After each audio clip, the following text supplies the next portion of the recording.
Good evening दोस्तों, आपका स्वागत है हमारे यूट्यूब चैनल स्मार्ट टाइम के स्टडी में। दोस्तों आज हम कक्षा 10वीं का गणित करने जा रहे हैं और इसमें हमारा पहला अध्याय वास्तविक संख्या। तो चलिए दोस्तों करते हैं हम अपना पहला अध्याय। तो दोस्तों यहाँ पर चैप्टर का नाम क्या है हमारा, वास्तविक संख्याएं। तो वास्तविक संख्याएं चैप्टर प्रारंभ करने से पहले हमें वास्तविक संख्याओं के बारे में ज्ञात होना आवश्यक है। और वास्तविक संख्याओं से पहले दोस्तों हमें संख्याओं के बारे में जानना होगा। तो चलिए इन सभी के बारे में जानते हैं और ये क्या होती हैं। तो दोस्तों संख्याएं हमारी ऐसी राशियां होती हैं जो गिनने व मापने के काम आती हैं, उन्हें हम संख्या कहते हैं। और संख्या दोस्तों हमारी दो प्रकार की होती हैं, वास्तविक संख्या और काल्पनिक संख्या। तो दोस्तों काल्पनिक संख्या हमें पढ़नी नहीं है क्योंकि ये हमारे सिलेबस में नहीं है। तो अब हम क्या पढ़ेंगे, ओनली रियल नंबर्स, वास्तविक संख्याएं। तो चलिए दोस्तों देखते हैं वास्तविक संख्याएं क्या होती हैं। वैसे दोस्तों वास्तविक संख्याएं परमे और अपरमेय संख्याओं के योग को कहते हैं, लेकिन जो प्राकृतिक संख्याएं हैं, पूर्ण संख्या हैं और पूर्णांक हैं, वो सभी हमारे किस में आते हैं, परमेय संख्या में। ठीक है दोस्तों। तो दोस्तों प्राकृतिक संख्याएं क्या होती हैं, वे संख्याएं जिनसे गिनना प्रारंभ करते हैं। तो दोस्तों गिनना प्रारंभ हम कहाँ से करते हैं, 1 2 3 और वो अनंत तक चलता है। तो ये हमारी क्या हो जाएंगी, प्राकृतिक संख्याएं। अब देखते हैं दोस्तों पूर्ण संख्याएं, जिन्हें अंग्रेजी में बोलते हैं होल नंबर्स।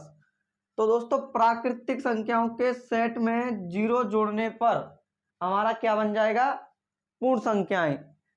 और फिर दोस्तों अगला है हमारा पूर्णांक। तो दोस्तों पूर्णांक क्या होते हैं कि ऋणात्मक संख्याओं और 0 और प्राकृतिक संख्याओं के योग को पूर्णांक कहते हैं। जैसे देखिए दोस्तों 0 से लेकर 1 2 3 अनंत तक पॉजिटिव संख्याएं, और फिर 0 से -1 -2 -3 अनंत तक, ये क्या है हमारी ऋणात्मक संख्याएं। तो देखिए अब देखते हैं हम परम संख्याएं। तो वे संख्याएं दोस्तों जिन्हें हम P/Q के रूप में लिख सकते हैं, लेकिन यहाँ पर एक कंडीशन है कि जो हमारा Q है वो 0 नहीं होना चाहिए। और परम संख्याओं की पहचान क्या है दोस्तों कि P और Q का अगर हम HCF निकालते हैं महत्तम समावर्तक, तो वो हमारा कितना आना चाहिए, 1। उन्हें क्या बोलेंगे हम, परम संख्याएं। अब देखते हैं दोस्तों अपरम संख्याएं।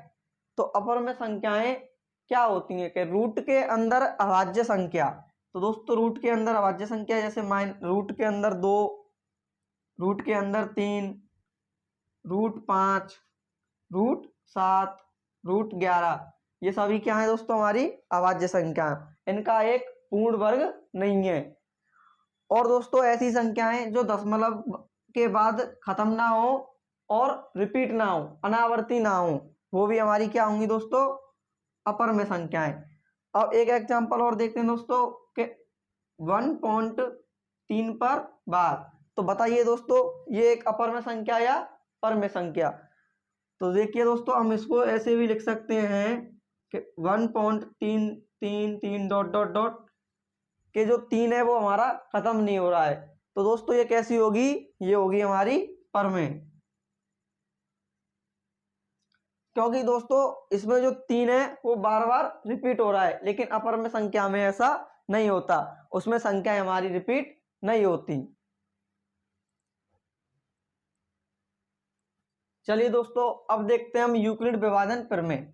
यूक्लिड विभाजन प्रमेय क्या होती है, इसका बहुत ही इंपॉर्टेंट पार्ट है 1.1 एक्सरसाइज में। तो चलिए दोस्तों देखते हैं यूक्लिड विभाजन प्रमेय। तो दोस्तों a और b दो पूर्णांक हैं जहां एक ऐसा है b से बड़ा है, a greater than is b। तो दोस्तों इसका फॉर्मूला बनेगा a बराबर BQ प्लस r, a बराबर BQ प्लस r। और जहां पर दोस्तों r जो क्या है, r हमारा कैसा है, b से छोटा है और 0 से बड़ा है या 0 के बराबर है। ठीक है दोस्तों। तो r हमारा यहाँ पर क्या है, शेषफल, जिसको हम बोलते हैं अंग्रेजी में रिमाइंडर। और क्यू क्या है दोस्तों, हमारा भागफल, इसको अंग्रेजी में बोलते हैं क्वाइटेंट। और बी दोस्तों, बी है हमारा डिविजर, और ए क्या है, डिवाइडेंड। तो दोस्तों, और इसका ये हो जाएगा हमारा भाजक, और ये हो जाएगा भाज्य। ठीक है दोस्तों, अब हम यूक्लिड विभाजन प्रमेय के थ्रू कुछ सवाल करने वाले हैं। ठीक है, चलिए दोस्तों, यूक्लिड विभाजन एल्गोरिथम से संबंधित कुछ सवाल करते हैं। तो दोस्तों, हमारा उदाहरण क्या है कि 455 और 42 का एचसीएफ यूक्लिड विभाजन एल्गोरिथम के द्वारा ज्ञात कीजिए। ऐसे करके दोस्तों आपने 6, 7, 8, 9 में एचसीएफ बहुत निकाले होंगे, बट यहाँ पर ऐसा नहीं करना है। अभी हमने आपको जो थ्योरम सिखाई है, हमें उसका ही प्रयोग करना है। तो दोस्तों, हमारे पास क्या है कि 555 और 42 दो पूर्णांक है, और हमने अभी देखा था कि ए और बी दो पूर्णांक है, तो ए कैसा है, बी से बड़ा। तो यहाँ पर जो बड़ी संख्या होगी वो क्या होगी दोस्तों, ए, और जो छोटी होगी वो क्या होगी दोस्तों, बी। तो यहाँ पर दोस्तों 555 ग्रेटर देन 42, तो यानी कि हमें 42 का भाग देना है 555 में। तो दोस्तों, आप भी एक ऐसी लाइन खींचिए अपने पन्ने के आधे हिस्से पर और भाग कीजिए मेरे साथ। तो दोस्तों, 42 का भाग हम देंगे 555 में। तो 42 एकम 42, कितनी टाइम गया, 1 टाइम। 5 में से 2 जाएगा तो कितना बचेगा, 3।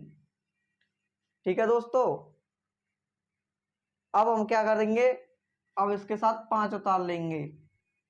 ठीक है दोस्तों, अब 5 उतारने के बाद क्या करेंगे कि हमारा 45 का भाग 35 में नहीं जा रहा है, तो यहाँ पर हम क्या लिखेंगे, 0, और इसको क्या कर देंगे, शेषफल। तो दोस्तों, जो हमारा ये था, ये हमारा r है, और जो हमारा 10 है वो क्या है, q। ये हमारा दोस्तों a है, और ये हमारा b है। तो हम रखते हैं फॉर्मूले में कि फॉर्मूला क्या है दोस्तों, a बराबर बी क्यू प्लस आर। तो a कितना है, 455, और b कितना है दोस्तों, 42, और इंटू क्यू कितना निकल कर आया, 10, और रिमाइंडर कितना था दोस्तों, 35। और दोस्तों, अगर हम इसको स्टेप बाय स्टेप करें तो ये हमारे लिए इजी हो जाएगा।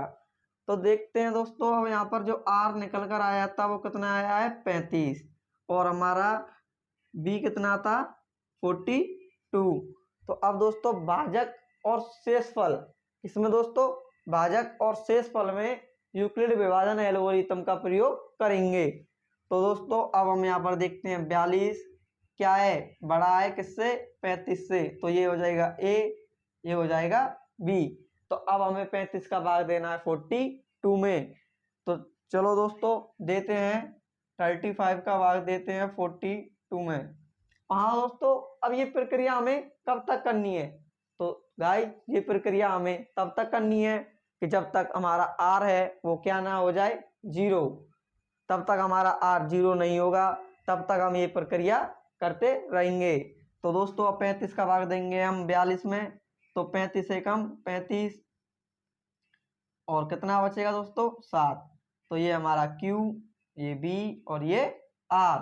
तो अब इसको हम लिख सकते हैं 42 इक्वल 35 इंटू 1 प्लस 7। तो दोस्तों, अब ये हमारा क्या है, रिमाइंडर, और ये क्या है, भाजक। तो अब क्या करेंगे, अब फिर से भाजक और रिमाइंडर में क्या लगाएंगे हम, यूक्लिड विभाजन एल्गोरिथम। तो दोस्तों, हमारा जो 35 है वो क्या है, 7 से बड़ा। तो हमारा 35 क्या हो जाएगा, a, और 7 कितना होगा, b। तो अब 7 का भाग देंगे दोस्तों हम 35 में। तो दोस्तों, ये हो जाएगा 7 पंजे 35, और दोस्तों रिमाइंडर कितना आया, 0। ये क्या है हमारा, q। तो मैं इसको लिख सकता हूँ कि 35 इक्वल टू 7 मल्टीप्लाई 5 प्लस 0। अब दोस्तों, हमारा रिमाइंडर 0 आ चुका है, तो हम कह सकते हैं अतः HCF बराबर कितना होगा कि लास्ट में हमने जिस संख्या से भाग दिया था वही हमारा क्या हो जाएगा HCF। तो दोस्तों यहाँ पर हमने लास्ट में किससे दिया था 7 से, तो 7 हमारा क्या हो जाएगा HCF। यही क्या है दोस्तों हमारा आंसर। आई होप कि दोस्तों आपको ये सवाल समझ में आया होगा। और दोस्तों अगर पेपर में आप स्टेप बाय स्टेप करोगे, स्टेप 1, स्टेप 2 और ये क्या हो जाएगी स्टेप 3। और गाइज मेरा कहना है कि आप जब भी एग्जाम दें और ऐसा सवाल आए तो आपको ये पोर्शन भी लिखना चाहिए कि जिससे एग्जामिनर क्या देखे कि हाँ बच्चे ने भाग गुणा जो भी किए हैं वो एकदम सही किए हैं।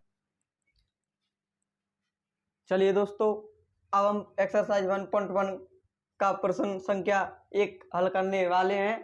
तो दोस्तों इसमें हमारे कितने हैं 3 पार्ट है, क्वेश्चन 1 के 3 पार्ट हैं। तो पहला है हमारा 135 और 225। दोस्तों अब हम यहाँ पर देखते हैं कि हमारा ए और बी कितना होगा। तो दोस्तों 135 225 से छोटा है तो ये होगा दोस्तों बी और ये होगा हमारा ए। तो और लिखते हैं दोस्तों हम स्टेप फर्स्ट। तो क्या हो जाएगी दोस्तों 225 ग्रेटर देन 135। तो दोस्तों हमारा फॉर्मूला क्या है वही ए बराबर बी क्यू प्लस आर।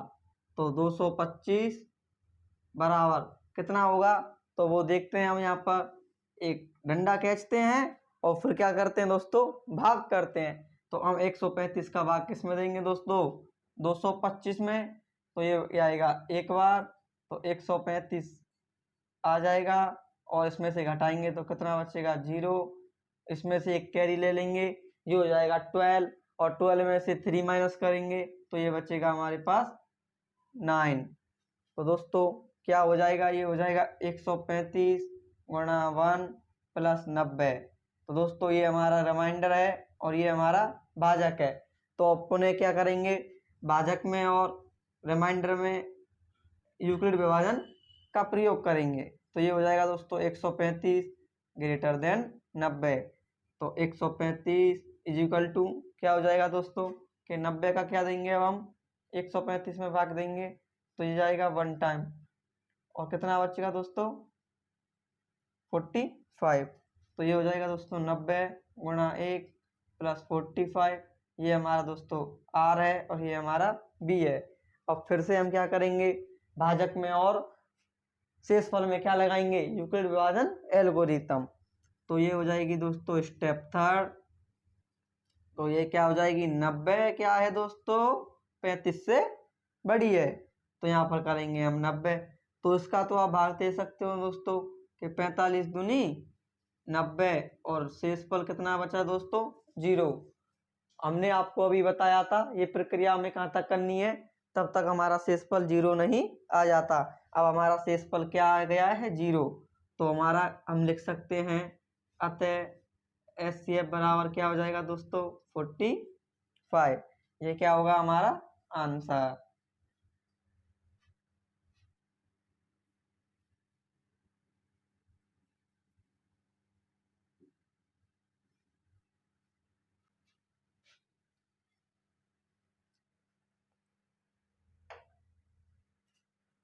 चलिए दोस्तों अब हम करते हैं इसका सेकंड पार्ट और वो क्या है दोस्तों हमारा 194 और 38 220। तो दोस्तों हमारी स्टेप फर्स्ट का प्रयोग करेंगे हम और यहाँ देखते हैं कि 38 220 क्या है 196 से बड़ी है। दोस्तों अगर आपको थोड़ा बहुत भी समझ में आ रहा हो तो प्लीज़ हमें सपोर्ट करें, हमारे चैनल को सब्सक्राइब करें और हम आपसे वादा करते हैं कि आपका पूरा सिलेबस बोर्ड एग्जाम संध्या 24 से पहले कंप्लीट कराकर देंगे। और हमारे चैनल पर आपको इंग्लिश का भी कोर्स मिलेगा, हिंदी के भी क्वेश्चंस दिए जाएंगे, लेकिन हिंदी के क्वेश्चन आपको एग्जाम से 1 मंथ या 2 मंथ पहले हम कराएंगे। इम्पोर्टेंट जैसे जीवन परिचय संधि विच्छेद है वो सभी हम आपको कराते रहेंगे। तो दोस्तों अब यहाँ पर 196 का भाग किस में देना है हमें 38 220 में। तो 38,220 में देंगे हम। तो 196 का पढ़ा तो आपको याद नहीं होगा, लेकिन दोस्तों क्या करते हैं हम कि हम यहाँ पर मल्टीप्लाई करते हैं, 2 से देखते हैं कर कर। तो दोस्तों मैं अगर यहाँ पे 2 से करूँगा तो 2 चिक्की 12, आंसू लगा 1, 2 नाम 18 और 1 19, 2 और 1 3, जो कि दोस्तों ये क्या हो गया 382 से कितना बड़ा, ये तो ज़्यादा हो रहा है। तो दोस्तों हम यहाँ पर 1 टाइम देंगे। कितनी टाइम देंगे? 1 टाइम। तो ये क्या हो जाएगा दोस्तों 196। अब दोस्तों 382 में से 196 घटाना है।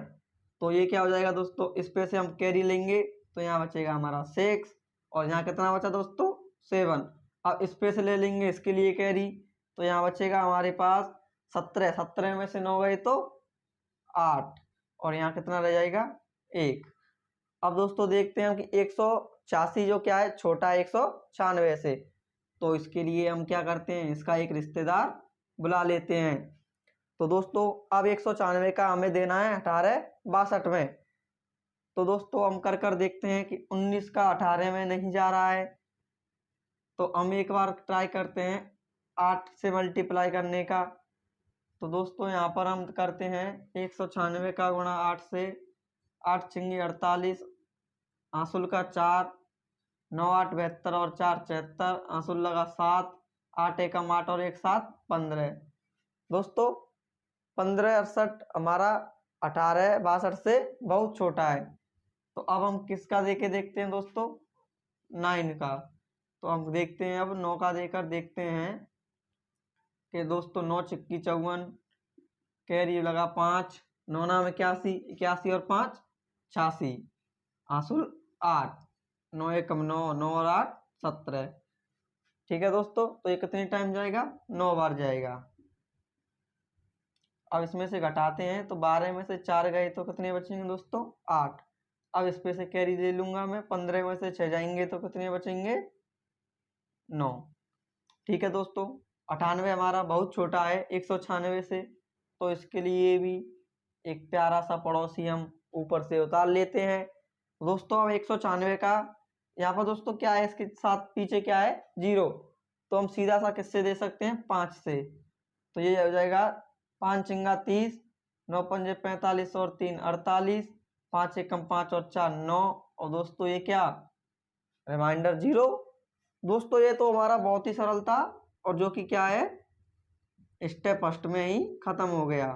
तो 196 गुणा 195 प्लस 0, तो दोस्तों यहाँ पर हमारा एचसीएफ क्या हो जाएगा 196। ये क्या है हमारा आंसर। आई होप आपको ये भी समझ में आ गया होगा। अगर समझ में आ गया है तो आप इसको नोट कर सकते हो। चलिए दोस्तों अब हम करते हैं इसका पार्ट तीसरा। तो ये क्या है हमारा 867 और 255। तो दोस्तों हमारा 868 जो क्या है 255 से बड़ा है, तो ये क्या हो जाएगा ए। 255 छोटा है तो ये क्या हो जाएगा बी। तो करते हैं शुरू, वही स्टेप फर्स्ट।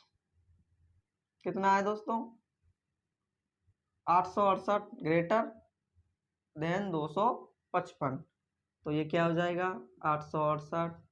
अब क्या करेंगे दोस्तों वही कि 255 का भाग देंगे हम 868 में। दोस्तों 255 का पारा तो आपको याद ही नहीं है, तो यहाँ पर क्या करोगे कि 25 का यहाँ पर 2 डिजिट लेते हैं और 2 डिजिट यहाँ पर लेते हैं।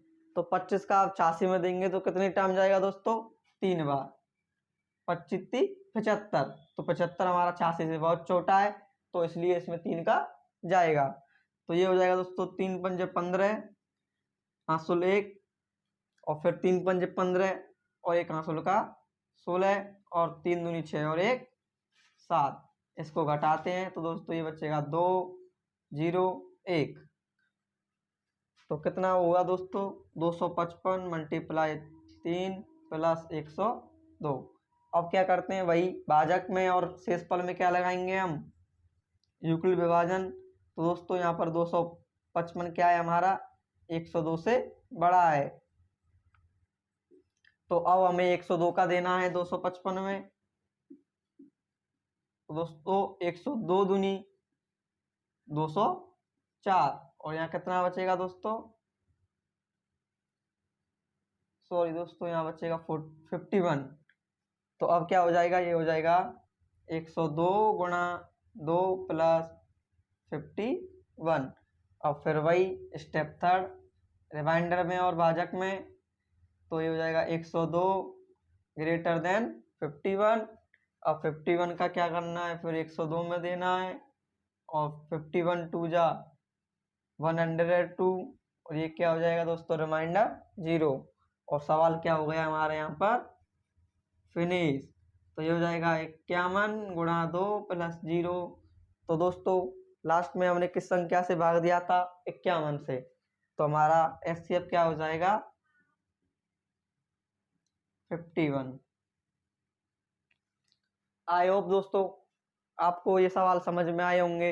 आज के लिए इतना ही, बाकी के सवाल हम करते हैं कल के वीडियो में। अगर आपको सवाल समझ में आए तो प्लीज़ हमारे चैनल को सब्सक्राइब करें और हमें सपोर्ट करें। Thank you.